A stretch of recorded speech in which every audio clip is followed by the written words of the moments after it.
And then she does the second test. She plays both tests in front of me, and she's like, "You're HIV positive." The minute it happens to you, you're already thinking, "I'm gonna lose weight." Yo, I'm Boyfriend like, knew, man. he knew, man. He knew something. Tommy, he knew, ne? Hello, and welcome to yet another episode of the Conversation Capsule with your host, myself, Ursula Mariani, and Ubonga Bueta. Hey girl, how are you? I'm good, babes. How are you? I am also. Asante wa hola man. How? I see she's doing puzzles and Yes, things like that. yes. You're excited she's at that station. Yes. I can imagine. We have another new mommy Yes. with us today. And this baby has already graced magazine covers. Oh! This is a Thank special you very baby. much. Can This I is a special introduce you? baby. Nozi, can I introduce you? Nozibele Mayaba. Hi, how are you? Hi, I'm good. How are you? Yeah, your baby's there. What do you magazine cover? What's it is? How's You it? know what? Guys, you must work. You must work. Those nappies are very expensive. How are you doing? I'm good, thank you. How are you? I'm awesome. I said to you before we started, I said I'll end off with your book, but I can't hold back. Congratulations. Thank you. Congratulations Thank on you so releasing a book much. and releasing a book with intent. Yeah. You know, to not that any other books are, but this is one of those that is with intent, you know, to teach and to learn. Yeah. And so thank you. Firstly, thank you for your work. Thank you so much. Secondly, somebody's listening like, okay, I hear you guys are excited. You know her, I don't. Who are you? I'm Nozi. I'm originally from Port Elizabeth, now known as Gqeberha in the Eastern Cape. I am the second of two children, the youngest and the only girl, raised by a single mom. And we moved, my husband and I moved to Johannesburg about 5 years ago for work. And yeah, I think it was God, man, because everything that has happened over the last 5 years, it needs another book actually. Yes, But essentially that's who I am. I'm an author. Oh, yes. Did you see how that had a bit of skepticism? Yeah. Shyness? No, you're an No, author, own girl. it. You're an author. I'm a YouTuber, content creator. I love using my story to just, inspire others to ignite some kind of conversation. Yes. And I'm also a podcaster. And I'm a wife and a mommy. This is lovely. Yeah. It's lovely to meet you in person. I've been following your work for a while. Thank you. And I've always been like, oh my gosh, this person is bold and this person is vulnerable and this person is so honest and sincere and truthful. Oh, so I love your work. One thing I enjoy about Nozi, she does not, I'm sure there's some things out there that I kept for herself and her family. Yes. But we are so in her life. And I love it because a lot of people, like even with the birth of your baby, I was thinking it's going to be a long, baby hidden. Here's your baby. Here's your baby. Here's our baby. You know what? I really love that vulnerability about you. It's for me personally, especially also with Ulumi, I'm all about celebrating, positive things because there's so much that I've prayed for, and my family has prayed for, and that is my way of thanking God and to say, man, look what He has done. Because so many times we ask for these things, and then when God gives us, and we're like shy. Oh no, but I don't want to talk about it. No, we must celebrate. Actually, we must celebrate that God has done so much for us. He's done so much good. It actually inspires other people. It's like, hey, man, actually, now that she's living positively, she's living her life, nothing is stopping her. What's stopping me? So I always have that in mind. Yes, and like you're saying, it's not often of our culture. We come from where we keep things secret. In one of your other videos, you speak of Maya Angelou's quote to say, an untold story. Yes, there's no greater tragedy than an untold story. Yes, and that speaks true to what you're saying. She's just like, I'm going to tell my story. Yep. This is my story. And so let's start with your story. I've been reading your book. And so where you start off, just start us at the beginning. As a second born, your dad, where is he? Your mom, what's the dynamic?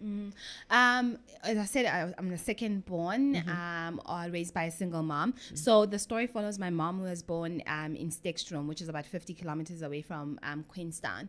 And she got married quite young because they were orphaned very, very, very young. So I think it was a way of finding some kind of stability, right? At a very young age, because immediately when the parents passed away, everyone started venturing out. So she's the middle child of 5 kids. Everyone started venturing out. She stayed behind. I think it's just the middle child syndrome, honestly. Mama always felt the responsibility of others, right? And she got married.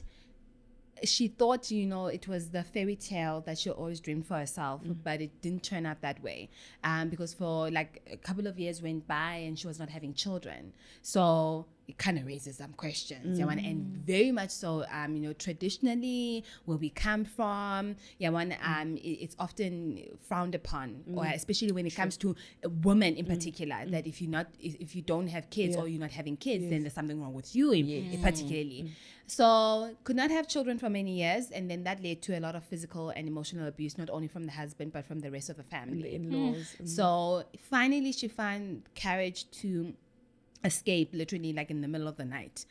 While the husband was working night shift at the time, then went to join her older sister in Port Elizabeth, and she with the intent, she's gonna get a job and everything is gonna work out, but she could not speak or write Afrikaans, which was very important at the time. So the husband's sister was a pastor of like a big church, and often, it was in and out to congregation. And there was this particular gentleman, short but very handsome, came to, speak to the pastor. But on that particular day, the pastor and the sister were not there. And then they started conversing, and I started developing, no, don't worry, I'm going to find you a job. I work at the municipality.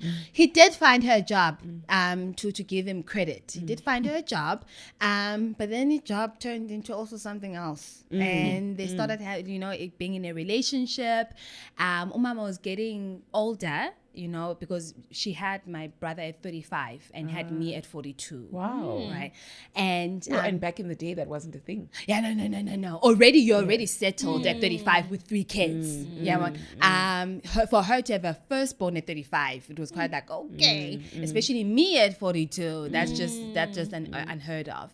But then also she found out, actually I think she did find out before my brother was born, that my dad was married. And she was one of many other ladies that he was. Casanova. Yes, Mandoro. He was very handsome. Light in complexion. You talk for him. I give your father. I don't know, Judge. No, to give him, he was very handsome, Mando. I understand. And then, she had my brother and I, despite the fact that she knew he was married. And everything. I'm get the books. Everything. How? No, the reason why I'm telling the story is because I think I was actually asked by someone the other day how growing up I feel it kind of shaped who I am over the years. I think it was the sense of not understanding where I belong that kind of got me. We speak about it all the time. We say a father gives you a sense of belonging. An identity. Thank you. Identity comes from the dad. Now, problem is if he doesn't own you and you kind of like, to what degree do I belong to his family? Do I take his clan name? Do I take his surname? Do I actually belong to his side of the family? Yes. But then you are also branded by you were born out of wedlock, especially to a married man. So that kind of, and so that shaped in my my upbringing in the sense of belonging, in terms I didn't know where I belonged. Yes. And now I kind of overcompensated. Yes. Wherever I was, like at school, with my friends, I kind of had to overcompensate because I wanted to be seen. I wanted them to know I was there.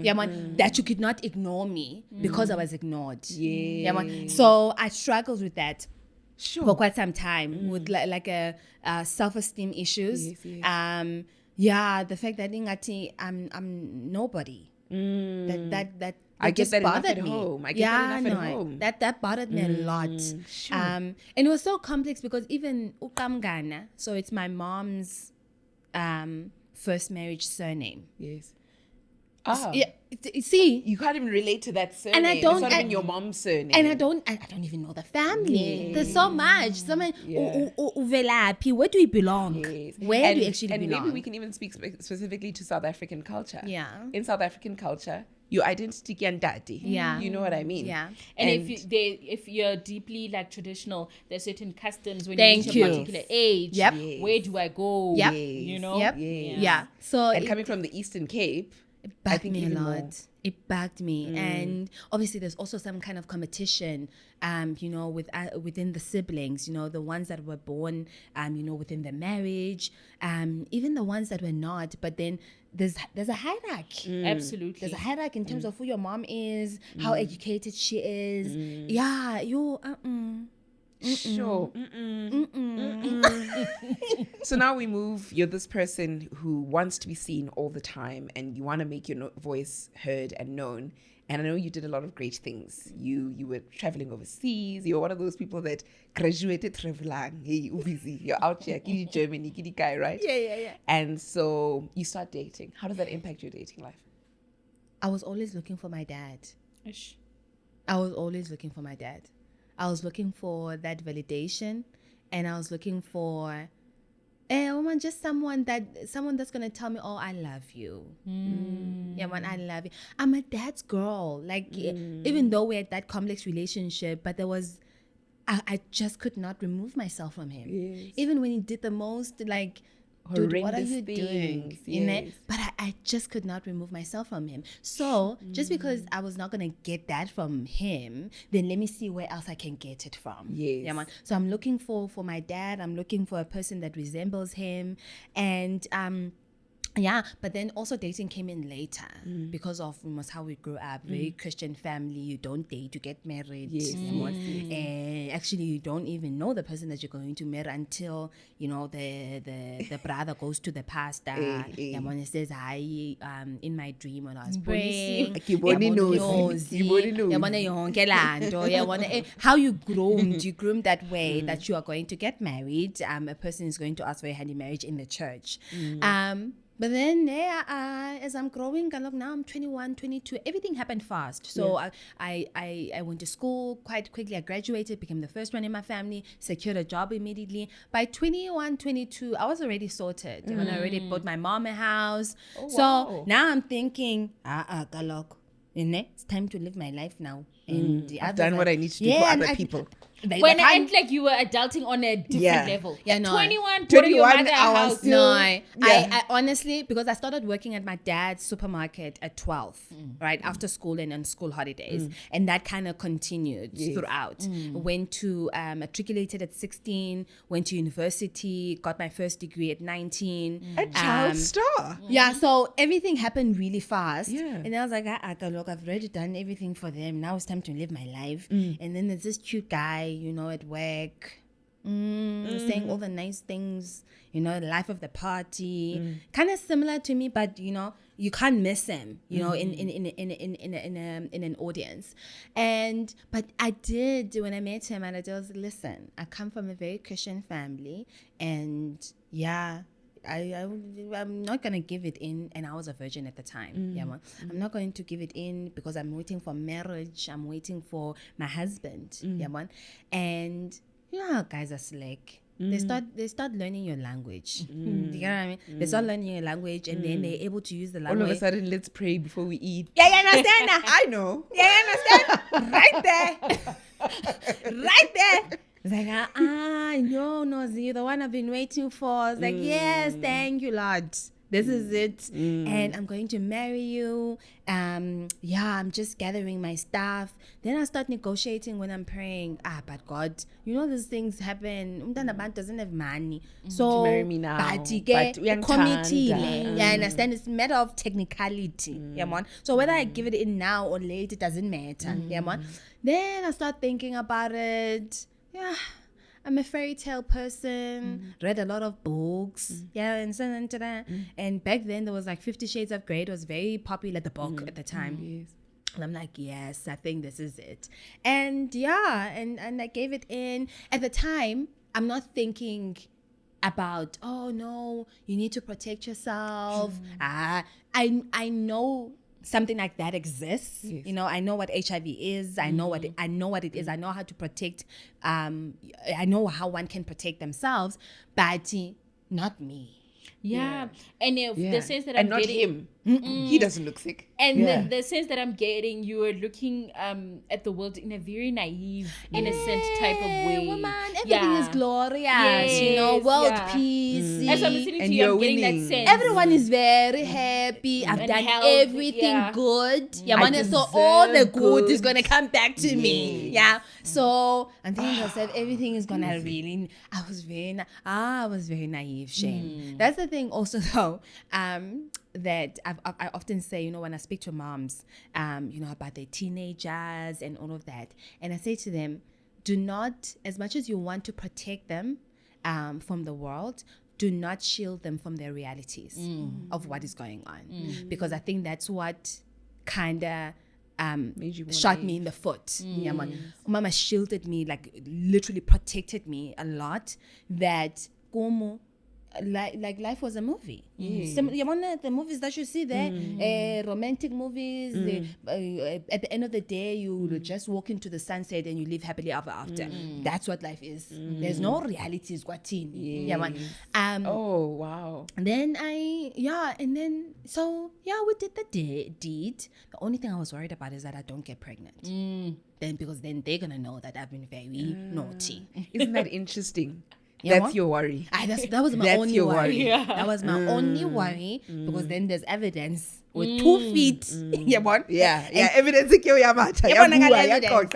And at church, it's like a scandal. Yes. There's one thing being caught. Oh, we saw them at the mall holding hands, but then having a child, girl, I can look sad. That one, it's unforgivable. You're gonna be reminded every time. Yes, That when I can look. We know what you did. We know what you did. Understand? Yeah. So I was like, I don't want to have a kid. That's the one thing I'm worried about. Okay. So everything is nice, and like I think a couple of months, probably 9 months later, very randomly, I'm at work, because we used to work together. But then he's like on the other side, but the same company. So I'm at work, they're doing like a wellness day event. And they're like, oh, everyone should come and test, you know, those things. And then you go and do exercises. But then there's also different stations, test for cholesterol, diabetes, and then also HIV as well. I'm not honestly, last thing on my mind. In actual fact, I went there to get the freebies. You wanted a free t-shirt and a stress ball and in particular, there was like this nice, what was it, medical kit that they had. It was very nice. I liked the bag. So I saw people walking around. It was like, actually, Namdai phone. Yes. Namdai phone. I had been avoiding those sessions for a week. On the last day, I was like, I'm going. I went there. It's like, oh, this is very nice. And it's like, no, you're not going to get anything until you go into the different stations. Like, okay. So I go. And then on the testing station, the nurse is in front of me. And it's like, oh, okay. By the way, they did like a lousy job of like secluding the area. Because I'm naturally loud. So not even when I'm speaking like normally, someone's going to hear me. They're like, no, we're going to test for HIV. I was like, oh, okay. I'm actually going to start a meeting in about 15 minutes. So this needs to hurry up. And it's like, oh, okay. So she did the first test. And then it was quite weird when she said she's going to do a second one. It's like, oh, no, that one was not clear. Then I'm getting pissed. And I was like, why the hell was that not clear? I can't be the special one. That test was not clear. Now I'm wide awake. And it's like, now you're not thinking about the meeting in 15 minutes. I need now to you're here. I need to sort now you're here out the HIV test. There's something jet that doesn't gel here. And then she does the second test. And she placed both tests in front of me. And she's like, you're HIV positive. I was like, what was that? This is a quick sidetrack. Do you think colleagues heard you? Yeah. I don't know. But it just went black, actually. But I did say, I repeated it, HIV positive. Ooh, and you're loud. I'm loud. Yeah. Ne? I was shocked. And she tried to calm me down. And she was trying to, I guess, do like counseling. Yes, and I don't have time for counseling. Because that must have been wrong. That test must have been wrong. There's no way. And now there's an urgent need.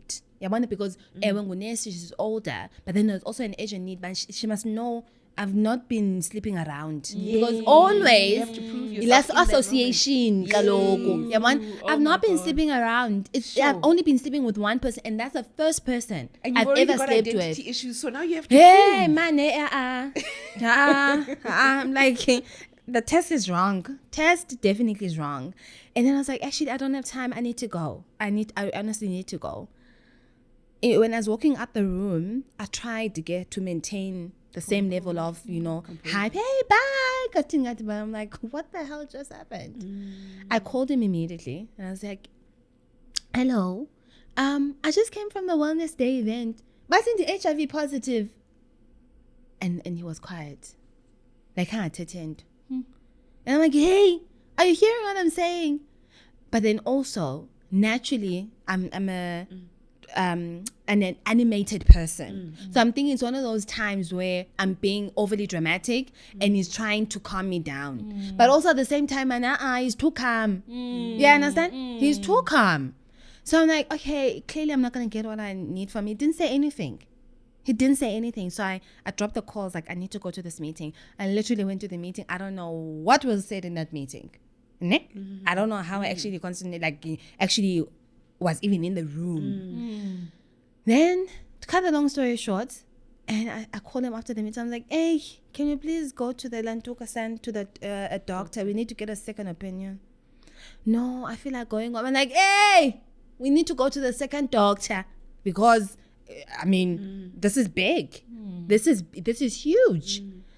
Go to the doctor. Now the doctor, the independent doctor wants to draw blood. Needs to go to the lab. Then it's a couple of days before it returns back to the lab.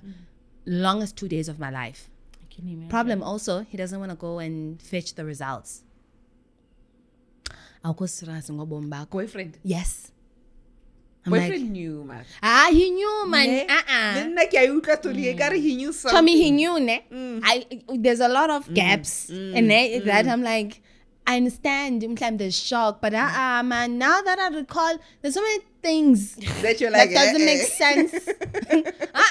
There's so many. Don't go says what? So many, because when we started talking about testing, very casually about testing, he made a joke. So I went to test and then I forwarded my results to him. At the time, we were in a long distance. I was in Germany and he was in South Africa. So when we tested, we were not together. That's why we didn't test together. So, and then when I returned, I guess there was no time. There was all passion. It was like, you don't have to worry about it, But also, the reason why he didn't forward me his results, he made a joke about, I go to the doctor all the time. What did he say? The doctor is gonna make a joke about how I go to him all the time. So in my mind, I'm thinking, then I don't have anything to worry about. He's okay. He goes to the doctor all the time. If there was something alarming, then he would have told me. So I never got his results. He never forwarded me his results. I'm only thinking about that after when this news happened. But actually, I never got your results when. I never got your results. And so I went to the third doctor where I specifically now also went to again. Now this is the third test. The doctor, he also needed like a couple of days because they needed to go to the labs. But then he took a week to come back to me. And you're just hoping, hey man, I'm calling his office, like his practice every day. And then when he told me, confirmed that no, the results are positive. He says he got them the following day, but he just wanted to get over the shock. A doctor getting over the shock, how much more me? So he's like, no, I think actually that he saved me, to be honest, because he was the first person to just try and be human. Be human about it, that you're going to be fine. You just need to take care of yourself. You're going to start treatment whenever it's needed. And you're going to be fine. It's not longer a death sentence. Hey, guys, we know, but the minute it happens to you, you're already thinking, I'm going to lose weight. And then I have to explain why I'm losing weight. There's one thing, I can keep the news, but then when I start losing weight, I can't. But he tried to calm me down. And he confirmed that it was positive. I went back to the car to my then boyfriend, and then I started being a counselor now. Then I'm like, it's gonna be fine. We're gonna be fine, baby. We're gonna go through this together. You're not angry at him. Hey, my guys, there's no time to be angry at that time, son. Asking. You know, actually, no, but I think also, if I'm angry and I end things off with him, who's going to love then Yes. what am I gonna do? Yes. Who's going to love me? Also, who am I going to be in a relationship next? And also, I can't tell my family, so that means now I'm gonna have to deal with this alone. Hello. Yeah, man. So it's me and you. Sana, we're gonna have to make it work. It's not the best that we've been served with, but we're gonna have to make it work. Yeah, That's man, your Bonisa, reason. it flames. Showed me flames, son. No, it wasn't even a couple of months. It was like, actually, now that you know, I'm not then it got bad. Like, then it was like He's full not on. apologetic. It's like, now there's woman involved, and then the doctor asked us to use protection every time we have sex so that we don't reinfect each other. Doesn't want to use a condom anymore. Patung. Shini. Mana, it's not comfortable. Since when it's not comfortable now. So it was just bad to a point. Now it was clear that it was actually he doesn't care whether I end things off with him or not. It depends on you. I'm just gonna do what I want to do. And then after At which point do you hate this man? Or it never happens? Because I hate him now listening to the story. It was after we broke up. It was after we broke up. Having Then I to think navigate it life hits you. and alone. It hits you now. Yes. But actually, what you are alone now. When to disclose. There's no team Bonnie and Clyde. We're gonna do this HIV life together. You are alone now. You need to come to terms with your HIV status. It hits you like badly. Right after he was clear by now he wants to get out of the relationship. Then it was really bad. Like, that's when I started. It took me back, actually, when I was told that I was HIV positive. Then it was like a couple of things, like when I started my ARVs. So I was diagnosed in 2013, but I started my treatment in 2017, because I was considered relatively healthy until the World Health Organization changed its guidelines to say whoever, regardless of your CD4 count or viral load, you need to start treatment. And now, because for a long time I could be comfortable, there were days I will forget that I'm HIV positive because there's no reminder. Then now there's a reminder every day. You need to take your pills by when you're HIV positive. That was bad. That was really hard. And I resented him for a long time. What were some of the things you were saying to yourself? Like, because, how could you let this happen? Yes, I can imagine. How could you let this happen? Like, how could you be so naive? Like, where I understand, he had some kind of duty to protect you, whatever, I understand. But now you had like so much opportunity to protect yourself. Yes. And you didn't. Yes. Yeah, man. Yes. So you were not forced to have unprotected sex. Yeah, man. You could have pushed to get his test results. You could have actually waited for you to test both, like at the same time. So there's a lot of regret. There's a lot of things I'm thinking you could have done so much better in terms of your decisions, Zako. Like, how did you let this happen? And that's one thing I just could not get over. I just could not forgive myself for that. And you're so right. We relinquish our responsibility to take care of ourselves or to protect ourselves onto other people. You know, be it you expect your brother to take care of you. You expect your boyfriend to take care of you. And no, where you can, take care of yourself. Absolutely. Take responsibility. But that's your... And you know, this conversation reminded me of something that happened during the week. We were speaking about testing, and then the guy was like, which is what a lot of men do, they relinquish their testing to their partner. The guy was like, my partner's still fine, so I'm fine. You know? And that's what a lot of men do, especially when it comes to their health. But it's their partner. Yeah. It really happens like that. Or they're like, no, I'm healthy, there's nothing wrong with me. there are no symptoms of what HIV should look like. I mean, even I even like as in 2024, I walk into a room, but you don't look like it. How are you supposed to look when you are HIV positive? Yeah, man. So yeah, there's a lot of that, especially with men. We don't have data of men testing because they don't test. They don't test. Imagine, honestly, like, no offense to my husband, if he has like a cold, or if he just needs to get medicine, you already know it's gonna take a lot of convincing. They don't like doctors. They don't like doctors. Like also there's a whole push around, especially black men should take care of themselves when it comes to prostate cancer. They don't want to go. I am fine. There's a lot of hesitance. A lot of hesitance when it comes to that. You're saying this, you've skipped forward, you're married now. Yes. Let's start at how you tell your family. Did you tell your family before or after you got married? After you got married? Yes. Okay. Then how do you tell Bay? Oh no.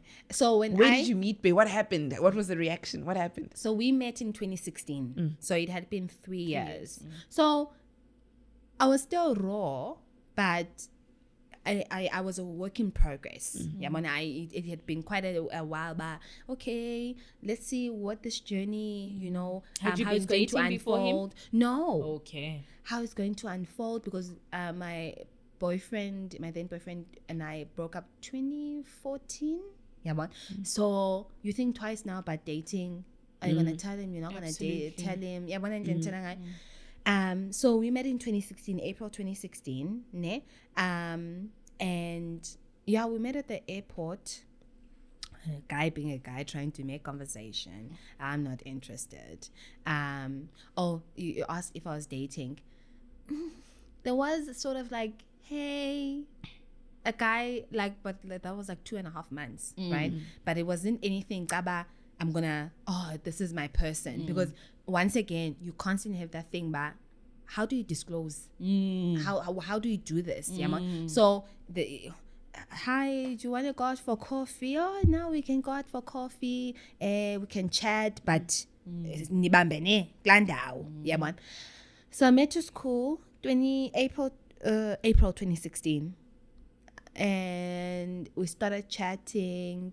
I didn't want to give him my number, but then I gave him my email address. So I started chatting on email.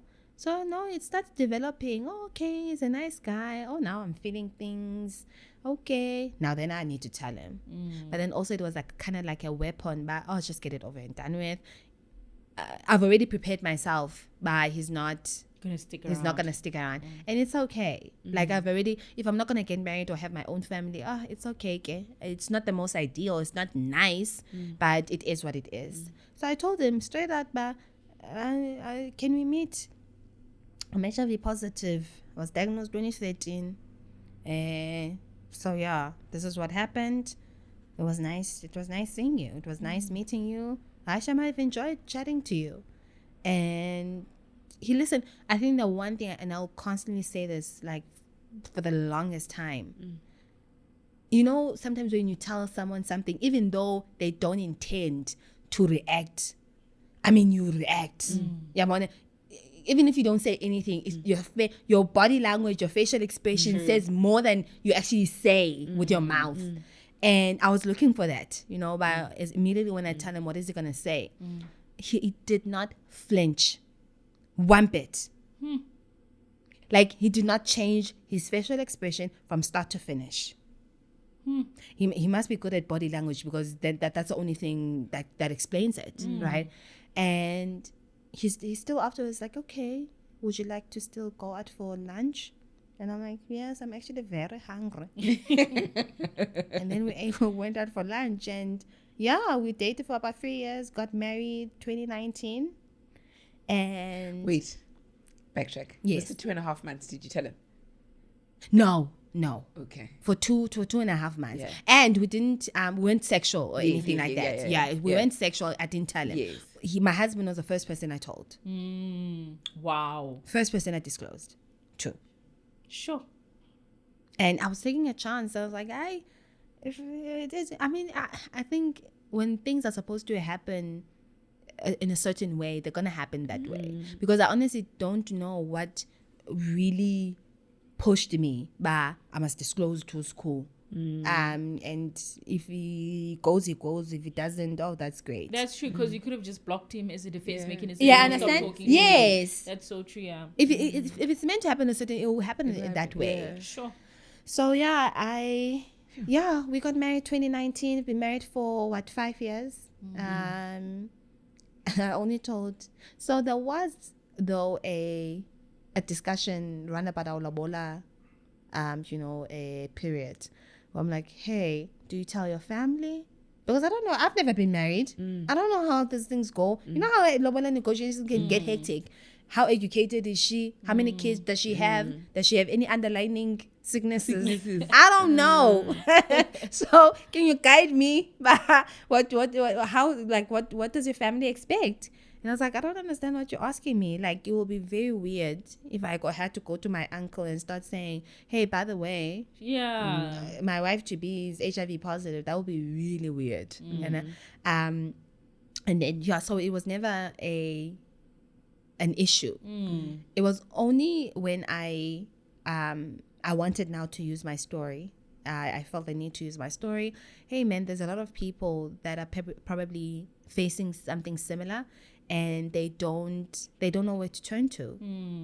Because once again, sharing your vulnerability to a lot of people is not easy, right? It's not something I'll be very honest. I am very it doesn't come hard to me when I have to speak to people. It's fine. But then there's now speaking to people, sharing parts of your story that are so vulnerable, right? And not even knowing how people are going to react.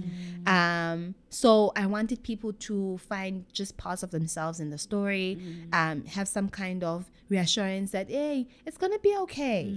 It's really going to be okay. I don't know how long it's going to take. But are you saying, because I know you did like a coming out video, I am still me. Yes. That was probably your breaking video. Yes. And so are you saying that was the first time people around you, like Sku's family and your family, were getting to hear? Or so I told my mom before that video. Okay. I think there was actually about like a week in between. But I don't regret it. I actually feel like that was perfect. Mama would not have gotten over it. Stopped you, yeah, I know.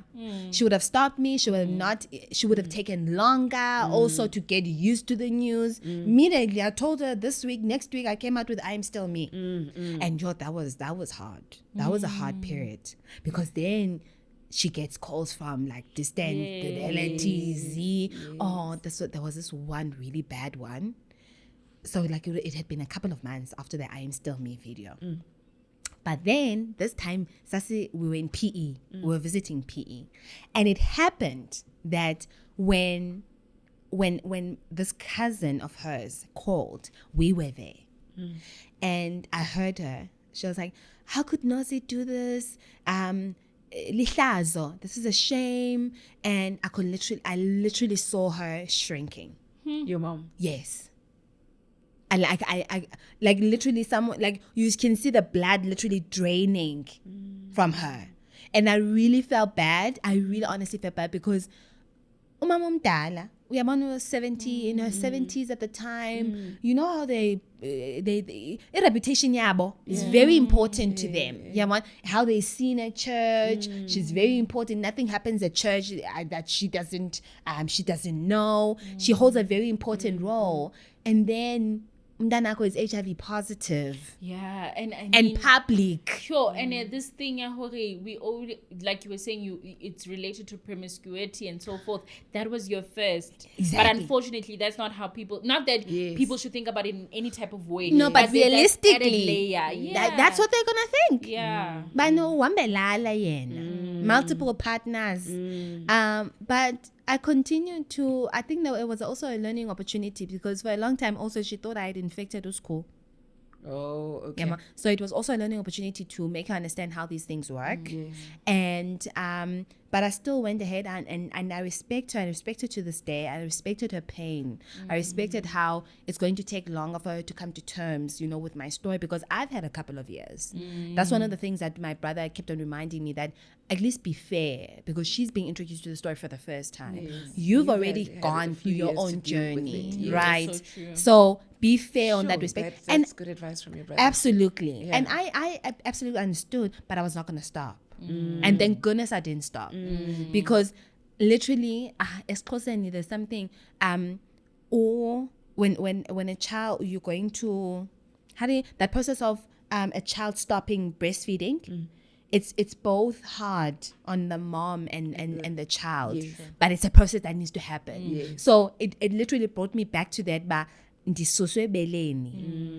for her it's hard, for me also it's hard, because we want to clinch to this process. We don't want to let go, but there's a point where it's not my story. It's your story. I saw stories ka mama. It's mine, and it needed to be carried by me. And not her. As much as there came a point where she probably wanted to carry it for me, and we should contain it within the family. They want to carry your pain, but this is my story. It wasn't hers too. And I'm so happy that looking back now, I was so steadfast and I was so strong in standing within that. Mama, I'm still gonna make more videos. There's people that needs this. And I'm sorry, but I know it's going to hurt. I'm still going to continue doing it. And now, years later, she's now counseling her peers. Do you know what I mean? She's now counseling her peers. Ooh, so-and-so came to me. Oh, no, you don't understand. So your videos are helping a lot of people. Yes. They're helping a lot of people. Back then, she was like, yeah. Sure. Hey, husband. Now we're back at husband. Yes. You guys, now he says, yes, HIV positive, husband's family. Hey, okay. That was a part where I was like, Asana, you need to do with your family. Yeah, and your family. You know your family best. Do you need to have a special meeting? What do you think needs to be done? And we'll do that. I'll support from the sides, but I'm not gonna lead that. I've already led it from my side of the family. There was actually no formal disclosure, but so and so is HIV positive, and she's going to do a lot of talks, a lot of works around that. There was now that I remember. So I done an interview on Umhlaboenen, a radio station, like third largest radio station in South Africa. So only radio station they probably listen to in mostly the rural areas in the Eastern Cape. So I'm doing an interview. So I finished the interview. My mom-in-law calls. Remember, there was no formal disclosure. Yeah, but then she doesn't call me. She calls my husband. But I happened to be around. Hey, oh shame. And she also didn't know what to say. She's like, hey, hi, I was listening to Asai Chinichiza. Hey, yes, I was also called by a neighbor. Neighbor calls, and then she says, hey, but then in a very informal manner. Oh, but why didn't you say? It's a by the way thing. Like, hey, by the way. Why didn't you say? Why am I hearing this on the radio? And school was like, what else I'm gonna say? Right? And I love, and I say this sometimes to married couples, that have difficulties with in-laws. To some degree, there's nothing that your in-laws are going to do or say that they've not gotten some kind of room or approval from your partner. You can't convince me otherwise. That's true. There's nothing that your in-laws or whoever is from your family. That's the sound bite part. We're doing that part there. That's some wisdom. I've been married for 5 years. There's nothing that your in-laws or whoever from your husband's side of the family that they're going to say to you or even do to you that they haven't gotten a room, just a tiny room, or even an approval from your partner or your husband. True. That's true. Because I can tell you now, for 5 years, I've known Sku's family as a wife. I don't even know what to say. Not even at a point where we often have family meetings again. so-and-so did not do this, so-and-so did not paint, and they get heated. Not even in one point that it became a topic of discussion. Because he's not even a boundary. Shame. No. If anything, he stands for his wife. Okay? He stands for his wife, and there's nothing, even beyond HIV or whatever. Yes. There's a level of respect that is there for his wife. If you want something from me, then you're going to. But if there's nothing, and that's it. There's not going to be another discussion or another decision that need to be made after that. So I think that's what helped when it comes to my in-laws. I had no issues till now. Because of your husband? Because of him. And he continues to do that. If someone that has been like intentional about protecting me in all respect, he has done that consistently. Sure. Now he has not bought flowers consistently for 5 years, but that he has done. That he's done. That he's okay. So you're telling us we must weigh the importance. What's important? You ladies? must weigh the importance, protecting guys. or the flowers, the protect. I'll take the protection. Yes. Sure. Thank you so much for your story. Thank you. I think multi-layered. Bong, is there anything else you'd like to ask? There is. Where does the point come where you're like, I need this on paper? It was not meant to be on paper. It was meant to, because then I started counseling. So I started counseling, and then obviously I'm advised, just write down, your thoughts. There was one point I was like, I should write my then boyfriend a letter. Yeah, one I was writing, it was like a 5-page letter that I wrote him. And then that developed to, okay, let me just write my story. I want to also get to know myself better. How did that came about? The relationship between my parents. There's so much about my journey that needs more understanding. Then as I was writing, I was like, actually, this is like a manuscript. This is a book. But also the intention was like only like a handful of people, because who knows me? Right? Who knows me, and also who's going to be interested in buying the book? Probably the only people about Tandindaba, that want to know like how I got infected or whatever. It's only a handful.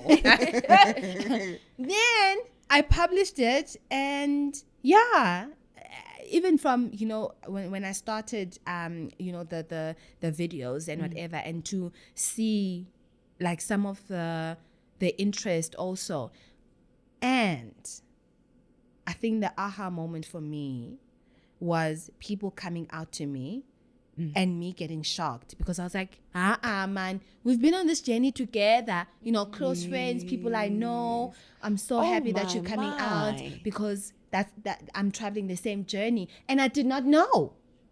And that's why I often say to people that please be careful about what you say. Yes. In front of people.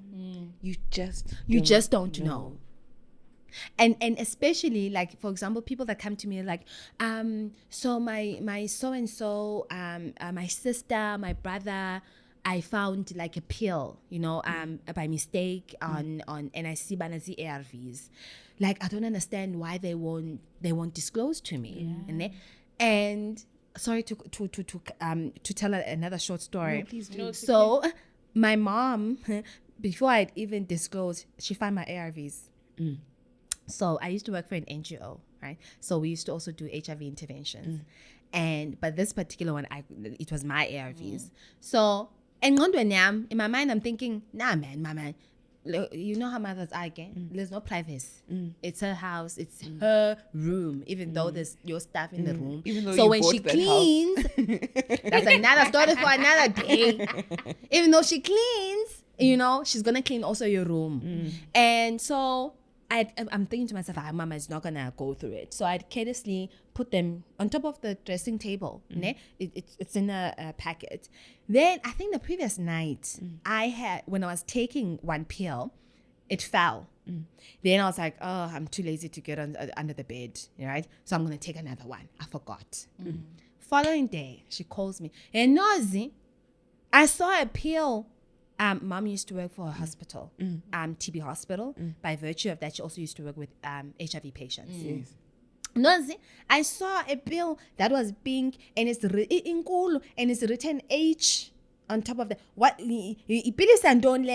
already she's like she's defensive, right? And when I reflect on that, because some people are like, that was an opportunity for you to disclose. And I'm like, no, that was not an opportunity, because already mama is defensive to tell me about what I'm thinking better not be what the truth. So now I'm giving her what she's asking for. But it's not, I was at work and I was showing them the clinic. So it's one of the pills from the clinic. What were you doing in my room? Right? So I'm giving it back to her. So my point is, for people that like sometimes feel why are people not disclosing to them? Usually it's how you react, it's how you approach the situation. Are you approaching it from a point of being defensive? That, oh my goodness, you're so shocked. Are you really HIV positive? No, it can't be. Then what do you want them to say? What should I say after that? And also, it's not about what you say about them. It's about what you said about another person in their presence. What you say about another person, hey, did I tell you I heard so-and-so is HIV positive, or I heard so-and-so has a life-limiting whatever. You're gossiping. Kanti uhlaba inside the room. Uhlaba inside the room. And then so you're wondering why people are not disclosing to you. No, it's you. You didn't provide a safe space. And you don't know. Guys, you don't know. People are not there with placards. I'm HIV positive, or whatever the case may be. I'm depressed. I'm addicted. You don't know. You know? You just don't know. Sure. So it's one of those things. Continue to create a safe space for even just beyond HIV. About anything, continue to create a safe space for someone to trust you enough with your story. Sure. So I think that was the biggest lesson for me. But hey, yes, you may think that you know someone. Actually, you don't. So I'm happy that I eventually just listened to what I believe is God's calling and purpose for my life, because it saved so many people, marriages, relationships, restored family relationships, mother to daughter, whatever the case may be, from sister to sister. I made my sister watch your video. And I was so surprised about how they responded.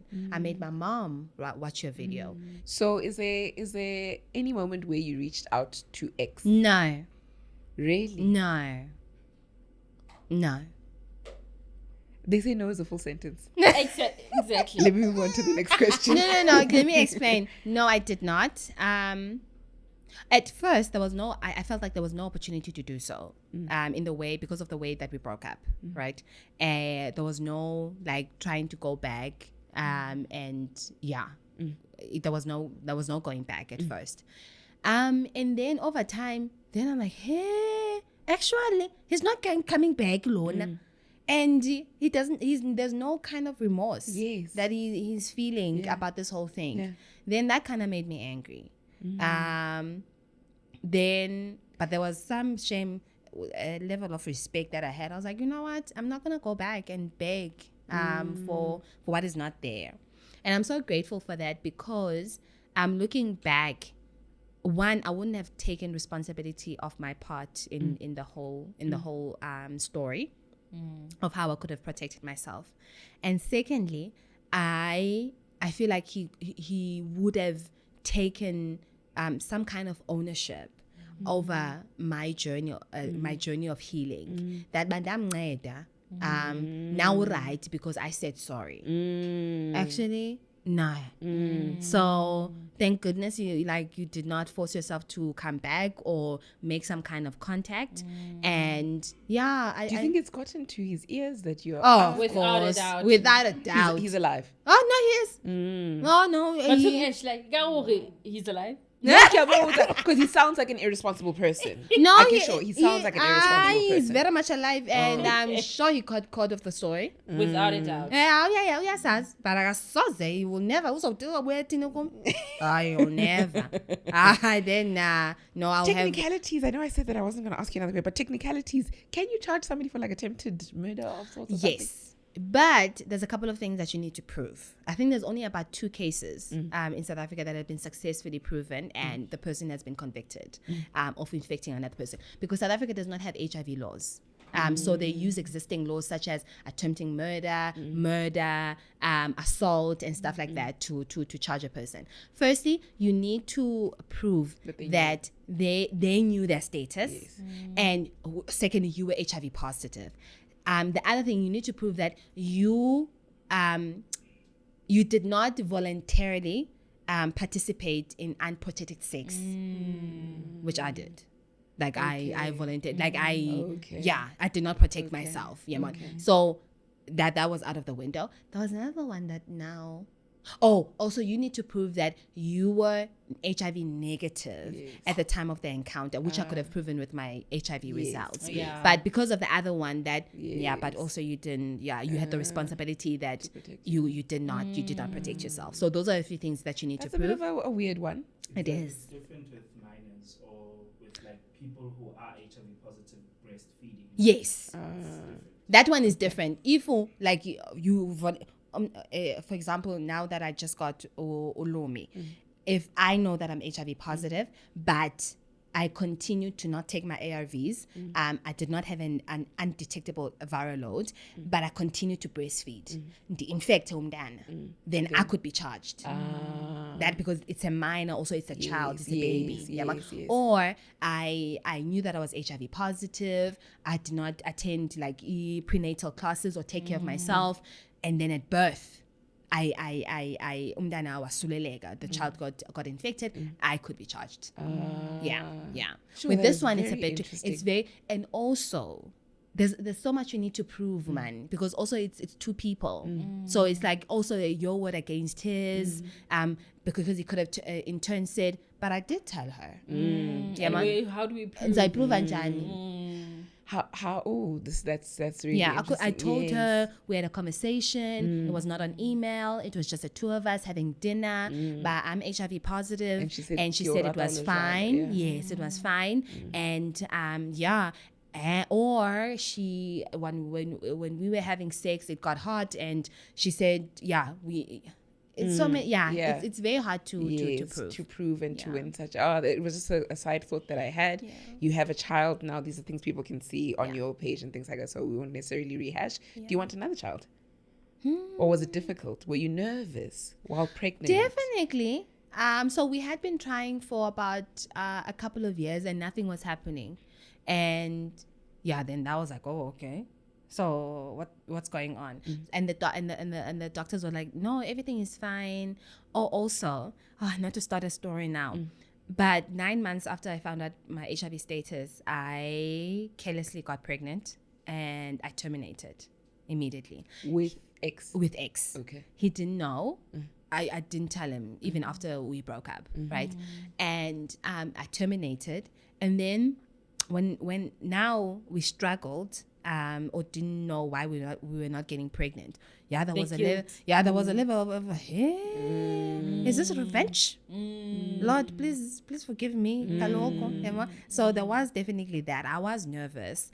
I wasn't nervous about infecting Lumi or anything like that, but I was shocked. Because there's a difference between when you're talking about something. I used to talk about prevention from mother to child for a long time. You can breastfeed when you're HIV positive as long as your viral load is undetectable. You can have natural birth as long as safety is put in first. Then, firstly, I'm on medical aid, so there's a private doctor. I got in there, and immediately he's like, "Yep, you're going to have a C-section because you're HIV positive, and also you're not going to breastfeed." Huh? What do you mean I'm not going to breastfeed? I remember you spoke so passionately do you about remember? that. Huh? What do you mean? You usually get that when it comes to like government doctors and stuff like that, because they're more cautious. Yes. But I don't know. I was so taken back. And he's also saying this. When you're HIV positive, once again, you can breastfeed. You can have natural birth. And he's also saying this in front of my husband. Yeah, man? So now medical expert, medical practitioner. I'm not a medical practitioner, but I'm informed enough to know that's not true. But also I'm conscious of the fact that school also is gonna do anything in its power to make sure that we are okay and the child is safe. So whatever the doctor is saying, Baba, let's just go with what the doctor is saying. Yeah, that encounter with the doctor, it made me, it was one of those things where it took me back, but hey, so there's limitations to these things. Like, why is he doing that? And in a man, there was no bedside manners. Like, it's just in a manner that he said it, but you're not going to breastfeed. You don't have Why do you want to breastfeed? I mean, you have resources to buy formula. So why do you want to breastfeed? Why do you want to take that risk? I didn't like that. Yeah, I didn't like that. So there was that point where I was uncomfortable. But when I gave birth, I think it was more nervous about being a mom, a first time mom. Okay. Yeah, healing from my own, experiences of being, raised by a single mom and all of that. What kind of a mom am I going to be? Yes. And I'm hearing you and I'm thinking about just the freedom to a certain extent education and resources gives us. Nosy knows I'm okay health-wise. This is no longer like a huge burden in terms of infecting the baby. So you have the freedom to worry about just motherhood because of equipping for yourself. Honestly, I was more worried about motherhood, but let me also be honest. Yes, there's information that is out there. I've been HIV positive for 10 years. I've seen people giving birth to healthy kids, but still there's that level of vulnerability now. And also, it's not you only. Now there's a child. Yeah, I broke down when so they need to do tests, right? At birth, at 1 month, at 3 months. And then you get to choose whether you're going to do another one at when he's 1. So just to test whether he is HIV negative and whatever. So as soon as I give birth, we gave him Inevarapin for 6 weeks. That further protects him from getting infected, right? So obviously, I'm a first-time mom. I don't know what I'm doing. We are alone in Johannesburg without our moms. And Ulumi needs to go for a test. He's crying hysterically. Because kaloku they're infecting they're injecting him to draw blood, and then you start thinking nonsense. But hey, if it wasn't a case of you being HIV positive, Umdana would never been through the sick. Umdana wouldn't be getting injected and crying in this doctor's office, right? And also when so we came back to get a test results. I mean, there was no reason for me to think otherwise, but then there was still that sort of relief when the doctor said, oh yeah, but he did it also so casually. Oh yeah, did I tell you the results? Oh yeah, he's HIV negative. I was like, who? And I was like, why? Are you worried? It's like, I'm not worried because I knew. Always be but I'm human. Yes, I'm human. So the birth of Ulumi also unlocked a new level of vulnerability that I didn't know was there because I thought I had taken care of myself. But now kukumdana. So yeah, that was not. Do you want another child? A couple of a couple of things. I don't know. We'll see. But I feel like I need to decide, although I know people are like there's no biology. I get it. But I'm 30. I'm turning 33 or 34. I'm turning 34. I'm turning 34 this year. Ideally, I would like a child at 35.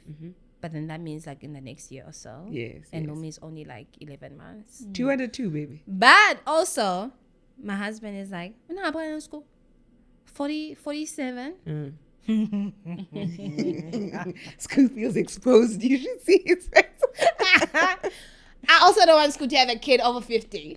Yeah, man. So we'll see. And also I want Shame a sibling. I don't want Lumi to grow up alone. Yeah, man. But then because then maybe if he has another. Oh, but guys, having a child is very expensive. I'll see. Lumi's got his budget, okay? He's fine. Yeah. The campaigns are going to be coming in. They're coming in. Okay. And then on the topic of children, what do you think about as Lumi grows older and you're so open about your story and you don't have control over what other people say? What are you thinking around that? So, I don't want to give this the attention that this person wanted, but then I guess while we're here. So the other day, it was Monday. I think it was Monday. minding my own business. And I'm a very chill person. I don't bother no one. I only bother my husband. That's it. So busy scrolling on social media. Then people start tagging me. I was like, what the hell is going on? And they start tagging me on this page. So it's a fake page. But then because they've said a lot of nonsense over time, it has like a substantial amount of followers. Yeah, man. Like it's fake pages, man. They become very prominent. It was on Facebook. So they took a picture of me and Lumi, and the caption was, I bet this child also has AIDS. Yes. And it got shared almost 3,000 times, right? And there were a lot of comments. Did it hurt? No, because I feel I've been comfortable enough with my story. And I know there's a level of common sense that person has, that he knows that's not true.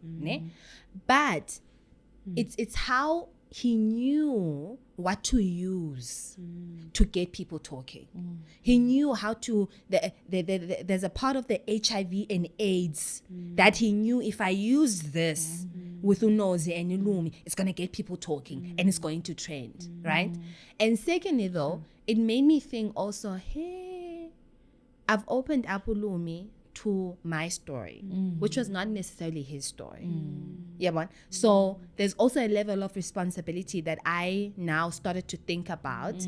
But okay, so, and also as you said, Ulumi is going to grow.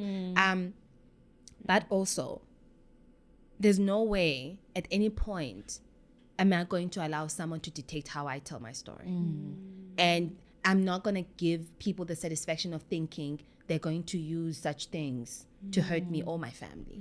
So there's a level also of, as Lumi grows, education is going to be very important. That Stanosam, unfortunately, you did not choose what family you get to be born into, but I hope there's a level of respect and admiration that you're going to have for your parents, that they get to be used by God in such a manner, right? So we'll continue to protect him however way we can, but that's not going to stop us from how God is continuing to use the story to change people's lives or to really inspire other people because of such ignorance. So I was, No, people online can be very hurtful, and you don't see them, you don't know them. The episodes on Black Mirror that just talk about the violence that can come from social media. You see what I mean? We're entering into a different era. But I've been exposed to it for quite some time. But as I've said, when it comes, it's a new level when it involves now abantwana. It's a new level. So we're learning every day. I might change it. I might say, okay, I mean, we stop sharing Ulumi. We just only focus on us. No. But I hate it because I'm giving someone that satisfaction to dictate how we do it. Unfortunately, Lumi has signed up for being a He's so activist. Cute. He's gonna be an activist. You know those babies who own their parents' thing. Like, I got no choice. I'm like, Lumi, please, Yeah, just get on the train. It's already moving. Okay. So we're wrapping up. Is there anything that I've missed that you'd like to highlight? No, I think we've covered everything.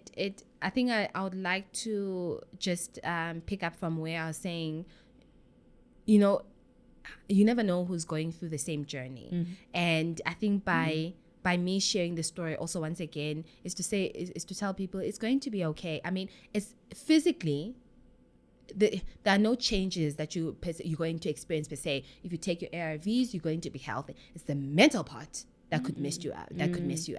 So you just need to take care of yourself in that regard, and it's literally going to be okay. And with people like me and a lot of other HIV activists that are trying to normalize the conversations around such topics, but sometimes I'll even like, hey, 9 p.m. are you ready for your pills? You know, and I have like 100 people like, yes, you ready for our pills? Like, yep, that's the community I want.